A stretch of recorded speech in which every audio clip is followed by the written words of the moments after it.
Bienvenidos a Danae Living the Word, el lugar donde llevamos la palabra de Dios a la vida diaria.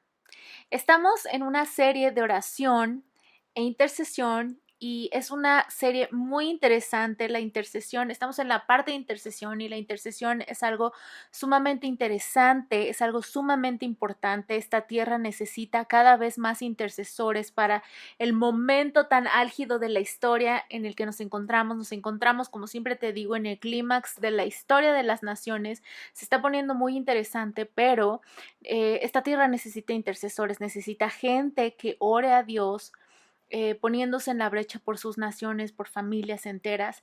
Y estamos viendo la diferencia entre oración e intercesión, que no son lo mismo, son dos cosas distintas. En este momento estamos viendo acerca de intercesión, qué es la intercesión, qué hace un intercesor, las características de un intercesor, porque incluso un intercesor tiene una personalidad muy distinta, tiene una personalidad muy peculiar y muy particular, y es lo que estamos aprendiendo en esta parte acerca de intercesión en esta serie de Danae Living the Word. En el video anterior vimos qué hace un intercesor, qué es un intercesor. Un intercesor es una persona que aboga por otra persona, por una nación, por una familia, por un ente, poniéndose delante de Dios entre esa persona, nación, familia o ente y Dios. Ese es un intercesor, aquel que aboga por otro, que aboga la causa del otro.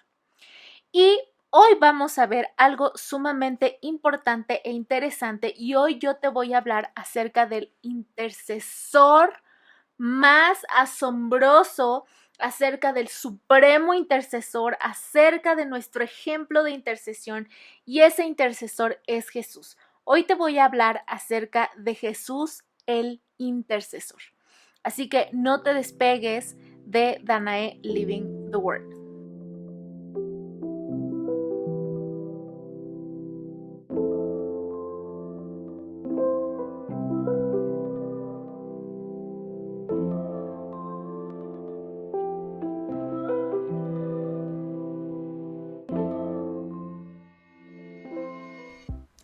Jesús acompañó al pueblo de Israel a lo largo del desierto y podemos ver en Éxodo 33:14 que Dios les dice, que el Señor les dice, mi presencia irá contigo. Y aquí literalmente quiere decir, mi rostro irá contigo. Y aquí está hablando él del rostro de Jesús.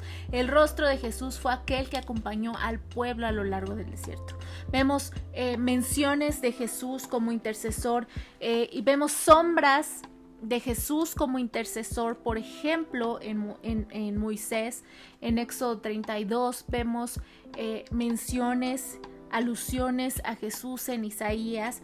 Y uno de los pasajes más asombrosos que hace alusión de Jesús y que habla de Jesús como intercesor se encuentra en Isaías 62:1 y te voy a leer qué dice. Dice, por amor de Sión no callaré y por amor de Jerusalén no descansaré, hasta que salga como resplandor su justicia y su salvación se encienda como una antorcha. En el video anterior aprendimos que un intercesor es aquel que se pone en la brecha en representación de una persona, una nación, un ente, una familia. Es decir, el intercesor adquiere la identidad de aquel por el que está intercediendo, de aquel por el que está abogando, de aquel por el que está pidiendo un favor. El intercesor se pone en ese lugar, se pone en los zapatos, toma la identidad de esa persona, nación o familia o ente por el cual está intercediendo. Él se pone en la brecha delante de Dios, entre Dios y eso por lo que está abogando. Y hoy vamos a ver 3 niveles en los que Jesús mostró la intercesión, en los que Jesús intercedió, en los que Jesús nos modeló la intercesión. El primer nivel es en su venida. Él vino al mundo cuando el hombre cayó ante la manipulación y el juego mental de Satanás, porque lo único que Satanás hizo con la humanidad es un juego mental. Y esa relación que había entre Dios y el hombre se rompió. El hombre rompió esa relación tan hermosa que él tenía con Dios por haber creído la manipulación de Satanás.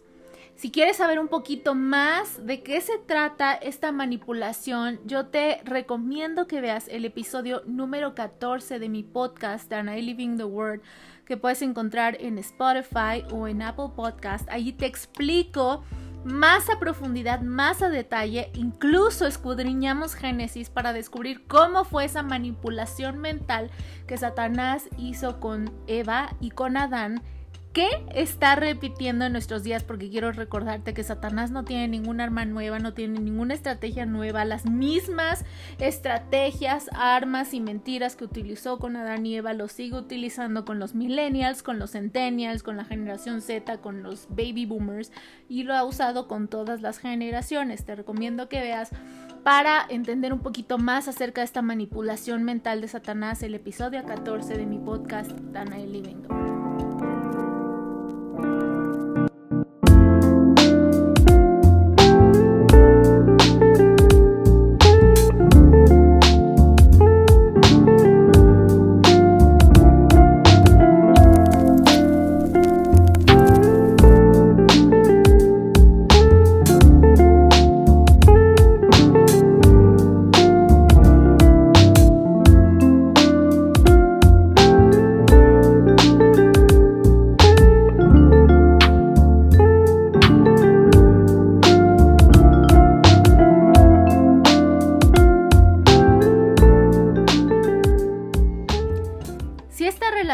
Entre el hombre y Dios hubiera permanecido rota, para el hombre no habría habido ninguna esperanza de salvación jamás. No habría existido esperanza para el hombre, porque esta relación habría permanecido rota. ¿Por qué habría permanecido rota? Porque Dios no puede ver pecado.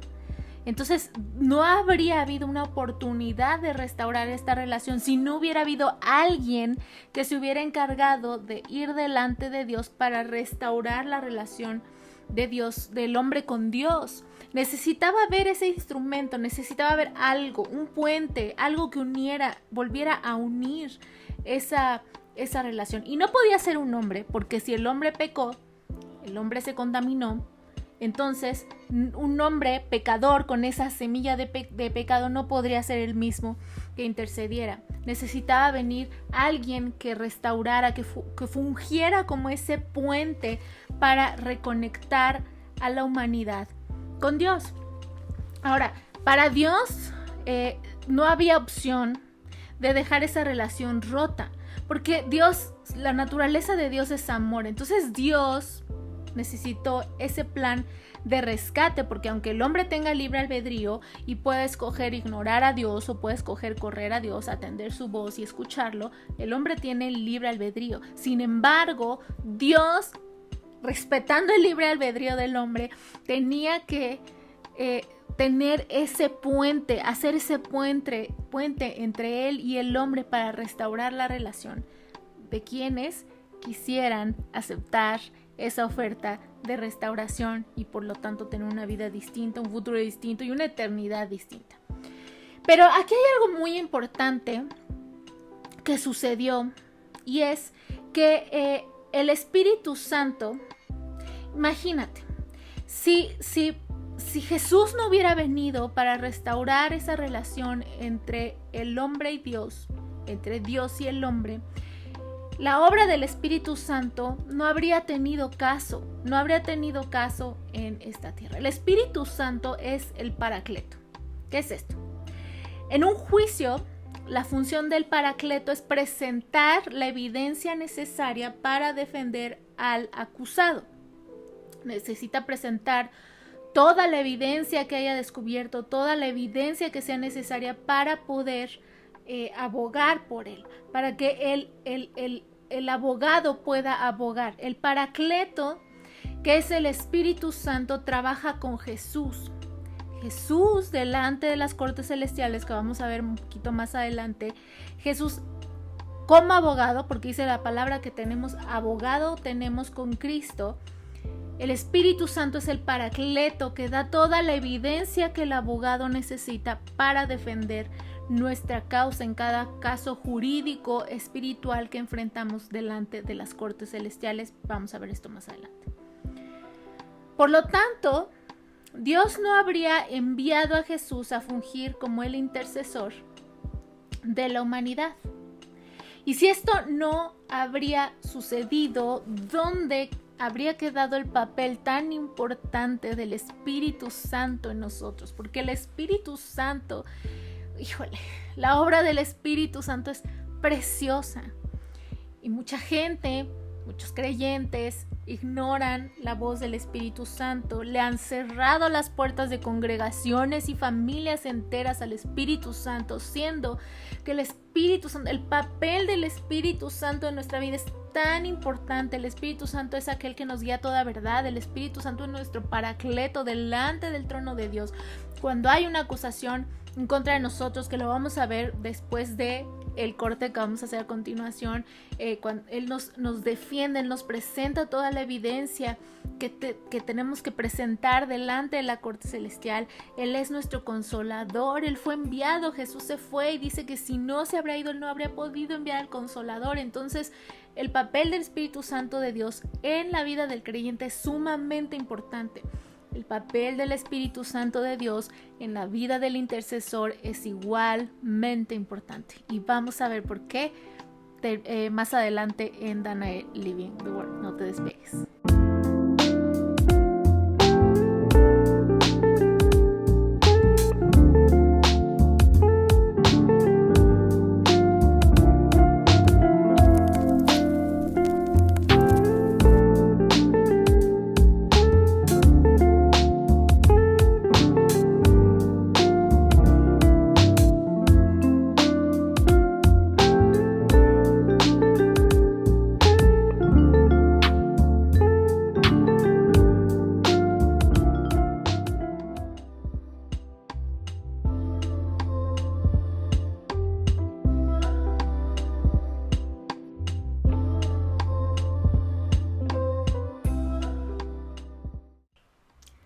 Dios necesitaba a alguien que intercediera delante de Él en favor de la humanidad, pero no podía ser un ser humano nacido como todos nosotros, nacido de hombre, porque traíamos esa contaminación, esa caída de Adán, la teníamos.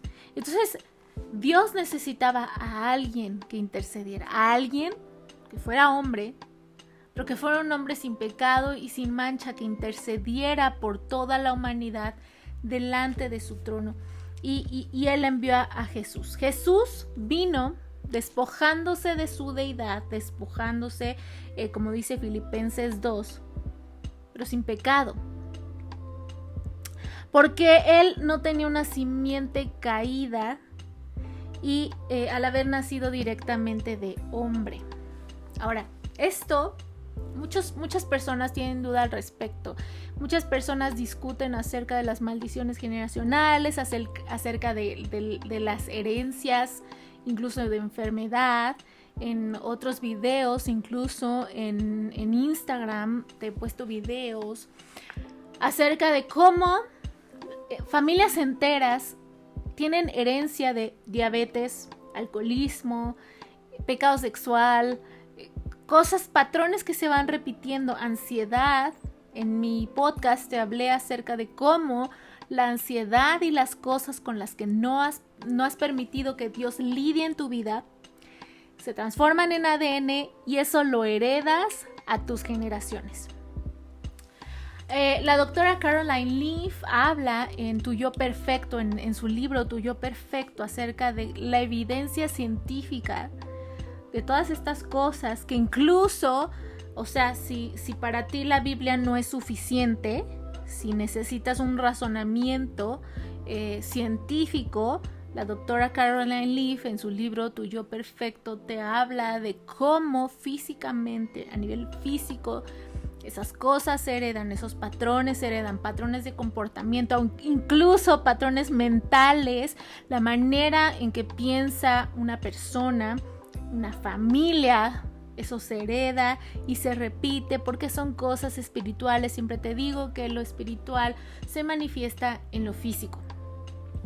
Por lo tanto, Jesús no podía, el intercesor por la humanidad no podía tener esa simiente de pecado que traía el hombre producto de su caída, producto de su desobediencia. Necesitaba ser alguien limpio delante de Dios, porque entonces ¿qué caso habría tenido que alguien con el mismo pecado intercediera por otras personas con ese pecado? No tiene sentido. Por eso Jesús intercedió. Eso fue la venida de Jesús. El segundo nivel fue la vida de Jesús. Y esto es muy importante porque como te dije al principio, Jesús fue el modelo, nos dio el modelo de cómo interceder, de cómo orar, de cómo debe ser nuestra vida de oración en general. La vida de oración de Jesús fue completamente impresionante, pero también fue una vida discreta. Jesús no hacía un show cada vez que él se iba a orar, no avisaba: hermanos, voy a tomar 12 horas de oración seguidas, admírenme. Jesús no. Jesús discretamente se retiraba a tempranas horas de la mañana a orar solo con Dios, solamente detrás de bambalinas, cuando no estaba en medio de toda la gente, de todo el bullicio, de todo el caos, de todas las situaciones. Él se alejaba para orar, para escuchar al Padre, para saber cuál era la voluntad del Padre y para interceder por aquellos con los que se iba a encontrar en el día. Imagínate la vida de Jesús, la vida de oración de Jesús. Entonces Jesús solía apartarse. Vemos en Isaías 53:12 que dice: por tanto, yo le daré parte con los grandes y con los fuertes repartirá despojos. Por cuanto derramó su vida hasta la muerte y fue contado con los pecadores, habiendo él llevado el pecado de muchos y orado por los transgresores. Y en este versículo de Isaías podemos ver 3 principios muy importantes de intercesión que fueron modelados por Jesús. Aquí Isaías está hablando de Jesús y aquí Isaías está hablando de la vida de intercesión de Jesús. Entonces, a partir de este versículo de Isaías 53 vamos a ver 3 cosas y 3 principios que Jesús nos enseñó de intercesión. En este versículo Jesús el intercesor está representado perfectamente. Mira lo que dice. Número 1. Fue contado por los pecadores. Un intercesor se pone en lugar de aquel por quien intercede. Es decir, adquiere su identidad, adquiere la identidad. Soy esa nación, hablando incluso en primera persona. O sea, yo me llamo Danae, pero si yo estoy intercediendo por mi nación, yo delante de Dios, mientras estoy intercediendo por mi nación, no me llamo Danae, me llamo México. Yo soy mexicana, me llamo México. ¿Tú de dónde eres? De Venezuela, de Colombia. Tú como intercesor adquieres esa identidad de esa persona, te pones en los zapatos, en la brecha por esa persona. Como intercesores nosotros tomamos el papel de aquel por quien abogamos. Nación, persona, familia, etc. Número 2. Dice: orado por los transgresores. El intercesor, a través de la sangre y del nombre de Cristo, que vamos a ver más a profundidad en el siguiente punto, intercede o aboga delante de Dios por los transgresores.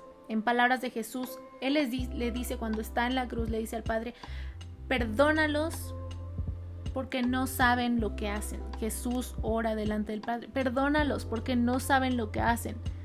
Siguiendo ese argumento, me imagino, porque si supieran lo que hacen, no lo harían, no se meterían en problemas. Si tus gobernantes saben que lo que hacen al aprobar leyes impías, al aprobar el aborto, al aprobar la eutanasia, al aprobar todas estas leyes tan espantosas y que son una ofensa a Dios, si ellos supieran lo que están haciendo y lo que están acarreando, las consecuencias que están acarreando para sí mismos y para su nación, no lo harían. No lo harían.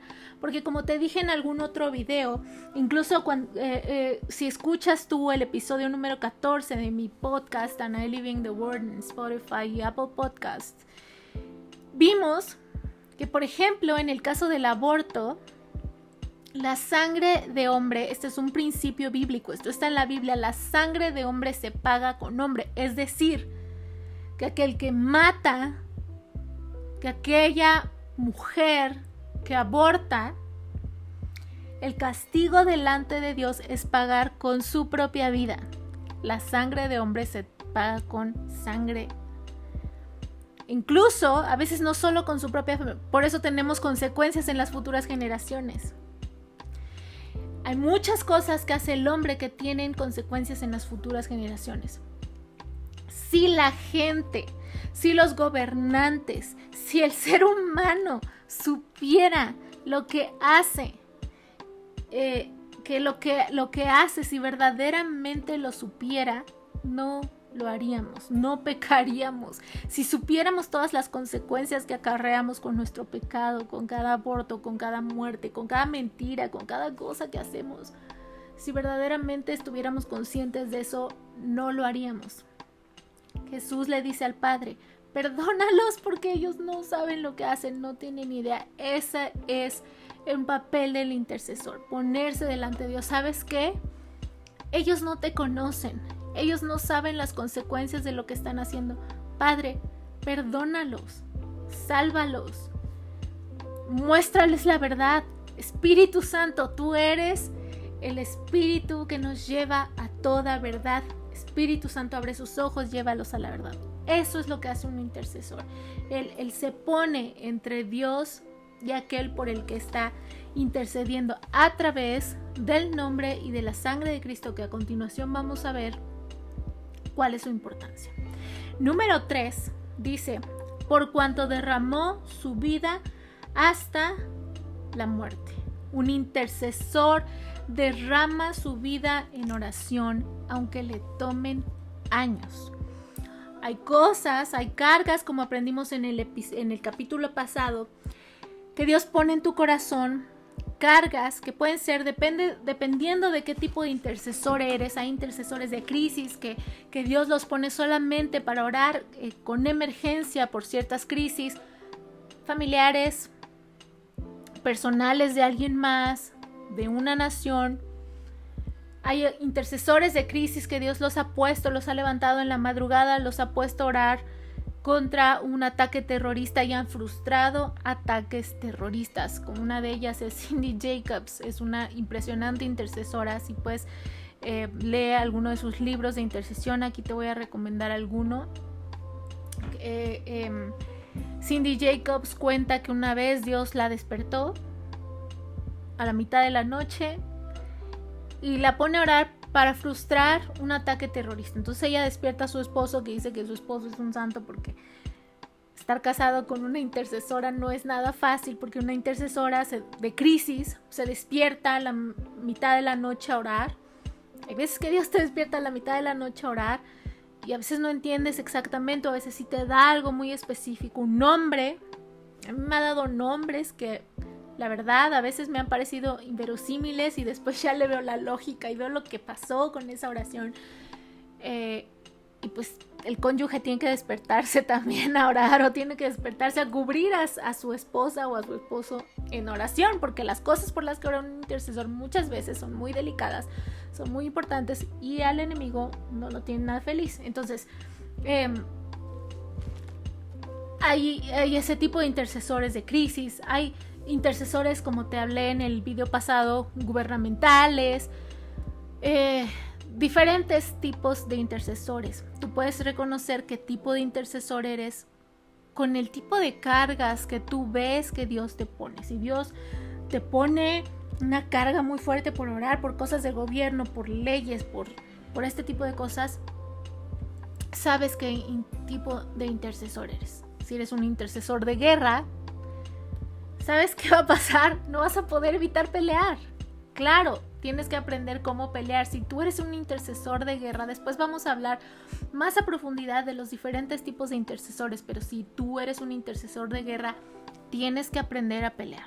Así como un soldado no puede irse a la guerra en el primer día de que entró como soldado, que empezó como soldado, tú no puedes ponerte a pelear luego, si tú no sabes, tú no tienes una estrategia, necesitas aprender estrategia y poco a poco el Señor te va llevando a diferentes niveles de guerra.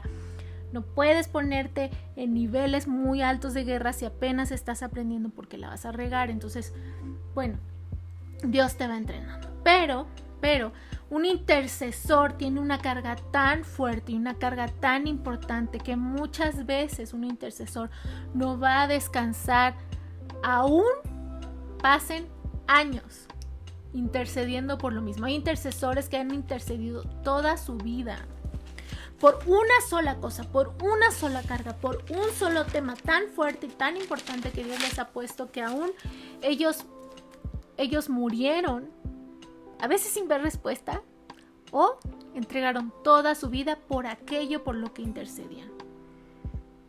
Esa es una de las características muy importantes de un intercesor.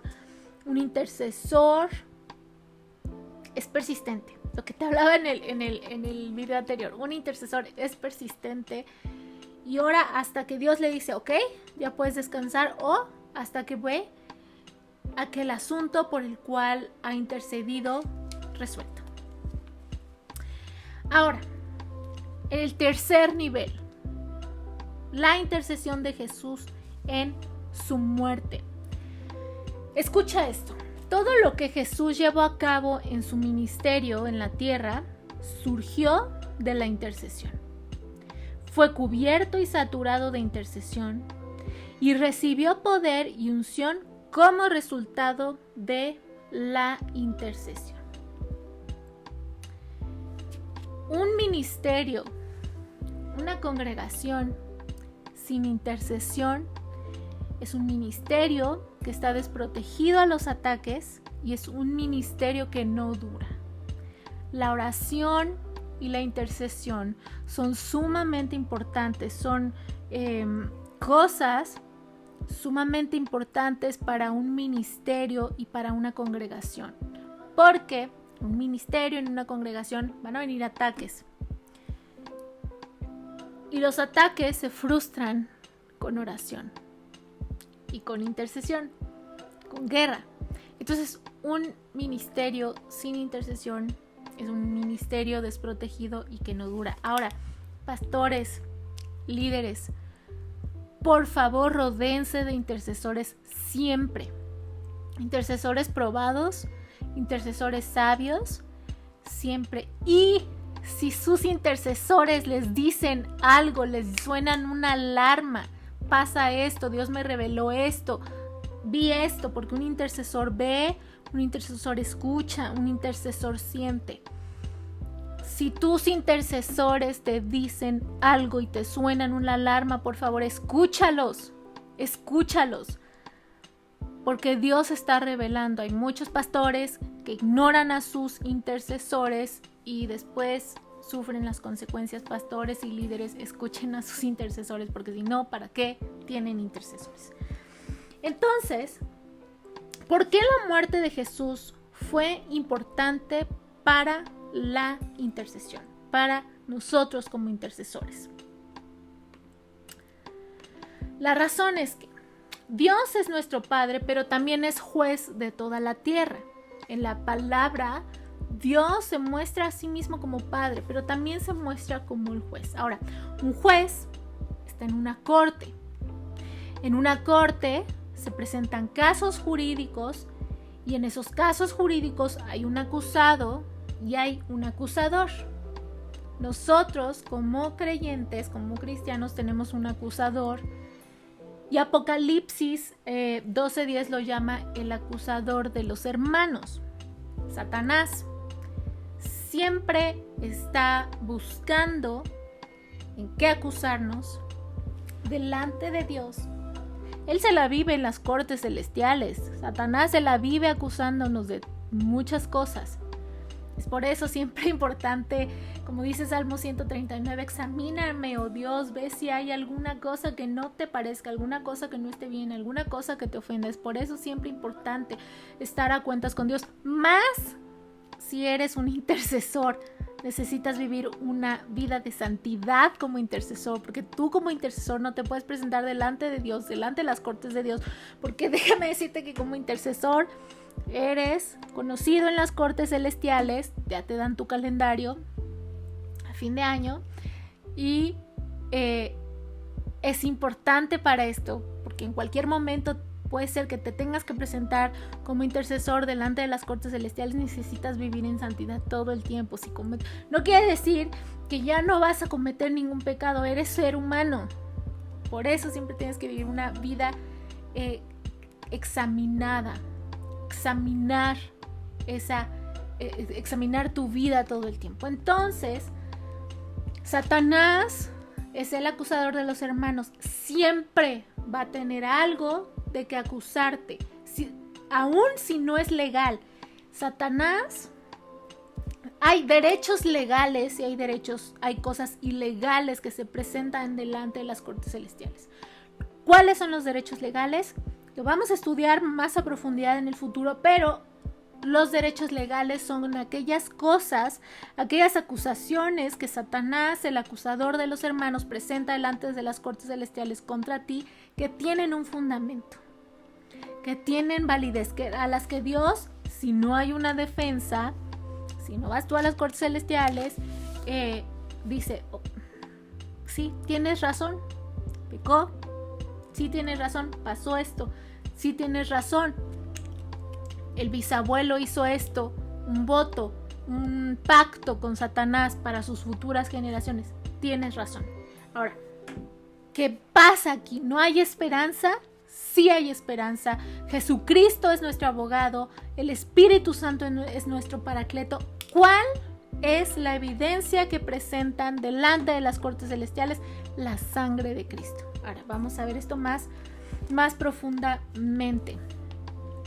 La muerte de Jesús fue una gran ganancia para nosotros los hijos de Dios y para nosotros los intercesores. 1 Corintios 11:26 dice que cuando tomamos el pan, cuando comemos el pan y bebemos la copa, cuando tomamos Santa Cena, lo cual es una práctica sumamente importante, y te animo a tomar Santa Cena todos los días. Es algo poderoso. La Santa Cena es poderosa. Te recomiendo que leas el libro de Benny Johnson, The Power of Communion, el poder de la comunión, que es muy bueno. Incluso Derek Prince también. Te recomiendo que leas el libro de Derek Prince acerca de la comunión, para que entiendas el poder de la comunión y la importancia de tomar comunión todos los días. Entonces, 1 Corintios está hablando acerca de esta práctica tan importante para nosotros los creyentes, y dice que cuando comemos el pan y bebemos la copa, la muerte de Jesús anunciamos. ¿Por qué diría la muerte de Jesús anunciamos? ¿Y por qué no dijo la resurrección de Jesús anunciamos? Porque finalmente, como cristianos, una de las evidencias más poderosas es la resurrección de Jesús. Jesucristo no está muerto, Jesucristo resucitó. ¿Por qué Pablo diría que cuando comemos ese pan y bebemos esa copa anunciamos la muerte de Jesús? Porque, fíjate lo que dice Hebreos 9:16 y 17. Porque donde hay testamento es necesario que intervenga la muerte del testador. Porque el testamento con la muerte se confirma, pues no es válido entre tanto que el testador está vivo. La muerte de Jesús con el derramamiento de su sangre es ese testimonio delante de las cortes celestiales que declara inválido todo argumento que pueda presentar Satanás en contra de nosotros. Por lo tanto, el intercesor, al estarse colocando en los zapatos, tomando la identidad de aquel por el que él intercede, y Dios presenta la sangre de Cristo delante de la corte, Ese es el argumento. Jesucristo murió y derramó su sangre. Ese fue el trato. Dice Hebreos, porque el testamento con la muerte se confirma, pues no es válido entre que el testador vive. Pero Jesús murió por nosotros. Y lo que Dios ve cuando el intercesor le presenta esa sangre es a su Hijo. Es a Jesucristo, el perfecto y supremo intercesor por la humanidad, y por lo tanto puede desestimar ese caso que Satanás está poniendo en contra de ti o en contra de aquel por el que tú estás intercediendo, porque Jesús ve la sangre de Cristo, porque Jesús ve a su Hijo cuando tú le presentas la sangre de Cristo delante de las cortes celestiales. A lo mejor robaste, la persona por la que tú estás intercediendo robó, él robó, merece un castigo, sí, merece una consecuencia, sí, pero yo intercedo, Señor, perdónalo porque no sabe lo que hace. Yo clamo a la sangre de Cristo, pongo la sangre de Cristo, Jesús, entre tú y esa persona, pongo la sangre de Cristo entre mi nación y tú, porque mi nación te ha lastimado. Mi nación ha pecado, mi nación acaba de aprobar tales leyes que van en contra de tu palabra, que van en contra de la naturaleza divina con la que tú creaste al ser humano, ha aprobado ese tipo de leyes. Dios, mis legisladores no te conocen, no saben lo que hacen. Yo presento la sangre de Cristo delante de tus cortes celestiales en nombre de México, en nombre de Estados Unidos, en nombre de Colombia, en nombre de Uruguay, en nombre de Francia. La nación por la que estés intercediendo, yo presento delante de tus cortes. Soy la sangre de Cristo Jesús a nombre de México. Mira la sangre de Cristo. Perdónanos. Perdónanos. Eso es lo que hace un intercesor. Por lo tanto, un intercesor necesita tener un profundo conocimiento de la sangre de Cristo, de qué hace la sangre de Cristo, de la importancia de la sangre de Cristo. Si quieres aprender un poquito más al respecto, te recomiendo que veas el video que enlazo arriba de este video y en la descripción aquí abajo, donde te hablé acerca del papel sacerdotal que fungimos nosotros como creyentes delante de Dios. Jesús fue el supremo intercesor, porque no había esperanza para el hombre. Después de caer, el hombre ya no tenía esperanza, el hombre no tenía una esperanza de salvación. Al no tener una esperanza de salvación, nos íbamos a perder en el infierno sin opción por toda la eternidad. Pero el amor tan grande de Dios por nosotros hizo que Él no se quedara con los brazos cruzados y Él enviara ese perfecto medio para la restauración de la relación de la humanidad consigo mismo, con Dios. Él envió a Jesucristo, porque Jesucristo, al no haber nacido de hombre, no tenía esa naturaleza corrompida, esa misma naturaleza, esa naturaleza del hombre que había caído, que había ofendido a Dios, que se había alejado de Dios. Jesús no. Jesús tenía una naturaleza divina, una naturaleza sin mancha. Él se despojó de su deidad y vino a mostrarnos el camino y vino a morir por la humanidad para hacer ese intercambio, esa transacción, para poder justificar a la humanidad delante del Padre, poder reconectar esa relación que se había perdido, esa relación que la humanidad había perdido. Jesús lo que hizo al morir por la humanidad fue fungir como ese puente, esa reconexión con Dios, de la humanidad con Dios, a través de su sangre. Y resucitó, por supuesto que Jesús resucitó, venciendo a la muerte, venciendo al infierno, venciendo al Hades. Por eso, ahora también como intercesores, con su resurrección, nosotros tenemos ese poder. El poder de la resurrección de nuestro Señor Jesucristo, que venció al Hades. Jesucristo tomó las llaves del Hades. Satanás no tiene poder. Satanás solamente tiene el poder que tú le des con tu boca, con lo que crees mal de Dios o de lo que sea que creas mal, con tus palabras. Cuando Jesús resucitó, el hecho de que Jesús resucitara a nosotros como intercesores, a nosotros como creyentes en general, eso nos dio la victoria. Cada caso que tú como intercesor presentes delante de las cortes celestiales, tienes la seguridad de que tienes la victoria. Ahora, muchos son casos difíciles, son casos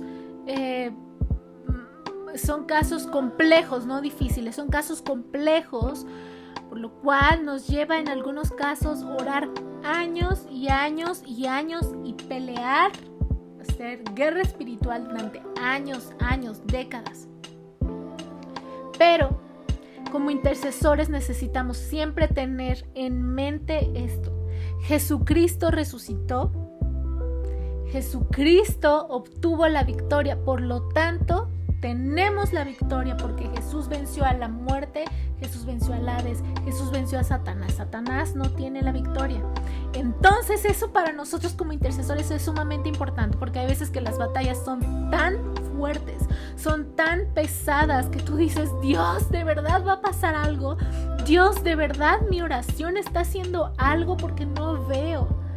Hablábamos en el video pasado que a veces pasan años y como intercesor no ves nada. No ves que el asunto se mueva ni un milímetro y estás presionando y estás cansado, porque a veces te cansas. La batalla, esa batalla de intercesión a veces es muy cansada y muy pesada. No tienes fuerzas. Ten esta seguridad. Cuando estés en esos momentos de batallas tan prolongadas que parece que no ha pasado nada, que no va a pasar nada, que no se ha movido nada, ten la seguridad, tienes la victoria asegurada porque Jesucristo resucitó y venció al Hades, venció a Satanás, venció a la muerte, venció a todo lo que se opone al reino de Dios, venció a todo lo que se opone a la manifestación del reino de Dios por la que tú estás orando. La manifestación del reino de Dios por la que tú estás orando quiere decir que se haga la perfecta voluntad de Dios en esa situación, vida, familia, nación por la que tú estás orando. Espero que este video te haya servido. Nuestro modelo de oración y de intercesión, nuestro modelo de una vida de oración e intercesión supremos y perfectos es Jesucristo. Jesucristo, como intercesor, aún se muestra en el Antiguo Testamento, no solamente en el Nuevo. En el Nuevo hay una manifestación más evidente, digamos, de la vida de oración e intercesión de Jesús, pero la intercesión de Jesús y Jesús como intercesor se muestra aún en el Antiguo Testamento. Te recomiendo que repases estos versículos que vimos hoy, aún los versículos que he anunciado aquí abajo, que espero que hayas estado poniendo atención a lo que aparece aquí abajo. Son versículos que apoyan lo que yo te estoy enseñando. Recuerda, todo tiene un soporte bíblico. Y sigamos la vida de intercesión de Jesús, sigamos el ejemplo de intercesión de Jesús, tomando en cuenta su vida, su venida y su muerte, y teniendo en cuenta su resurrección, el poder de su resurrección y la verdad de que Él obtuvo la victoria. Espero que te haya gustado este video. Por favor, compártelo, y tus likes me ayudan mucho para que mucha gente pueda recibir este video y pueda aprender a orar. Necesitamos en este momento de la historia llenar la tierra de intercesores valientes, de intercesores entrenados, de intercesores con conocimiento y de intercesores que peleen y perseveren hasta obtener la batalla de nuestras naciones. Tú estás colocado en tu nación, en tu familia, en el lugar donde estás con un propósito, y es el propósito de traer el reino de Dios a la tierra, y lo puedes hacer a través de la intercesión. Gracias por ver este video. Bye bye.